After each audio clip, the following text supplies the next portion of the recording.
আগামী বছর রাজ্যে বিধানসভা নির্বাচন 2026-এর নির্বাচনকে পাখির চোখ করে ময়দানে নামছে শাসক দল। জোর কদমে চলছে প্রচার। এই আবহেই উত্তরের শক্তি বাড়ালো তৃণমূল কংগ্রেস। নির্দল ছেড়ে তৃণমূলে যোগদান দুই কাউন্সিলরের। প্রকাশচিক বড়াইকের হাত ধরেই তৃণমূলে যোগদান করেন তারা। 2022 সালের পুরো ভোটে টিকিট না পেয়ে নির্দল হিসেবে আলিপুরদুয়ার পুরসভার 2 নম্বর ওয়ার্ডে দাঁড়িয়ে জিতেছিলেন তৃণমূলের প্রাক্তন চেয়ারম্যান আশিস দত্তের মেয়ে শ্রীলা দত্ত। একইভাবে সেবারের ভোটে টিকিট না পেয়ে নির্দল হিসেবে দাঁড়িয়ে জিতেছিলেন 10 নম্বর ওয়ার্ডের তৃণমূল কর্মী ঝুমা মিত্র। তারা দুজনেই পুরনো দল তৃণমূলে ফিরলেন।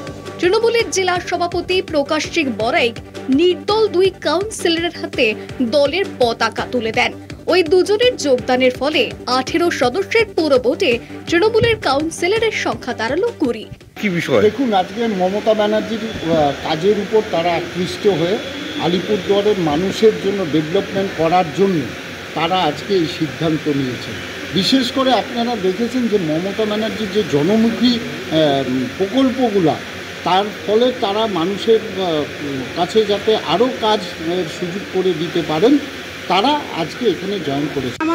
আমরা যারা আলাদা আলাদা আজকে 10 নম্বর ওয়ার্ড 2 নম্বর ওয়ার্ড আমরা আমাদের নিজেদের জনতাদের এবং এলাকাবাসীদের কাজকর্ম করে এটা প্রমাণ করেছি যে ব্যক্তি হিসাবে আমরা তাদের পাশে ছিলাম, পাশেই আছি। সেজন্য হয়তো সময়টা লাগলো।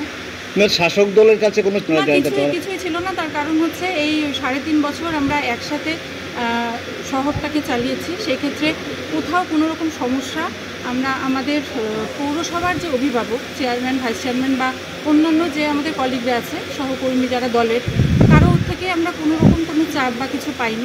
যোগদান সভা থেকে তৃণমূলের নয়া আমাদের পাড়া আমাদের সমাধান জনমুখী কর্মসূচি নিয়ে বক্তব্য রাখেন তৃণমূল সাংসদ প্রকাশচিক বড়াইক। 8,000 কোটি টাকা উইদিন ডিসেম্বর 2025 আমাদের সরকার মাননীয় মুখ্যমন্ত্রী দেবেন।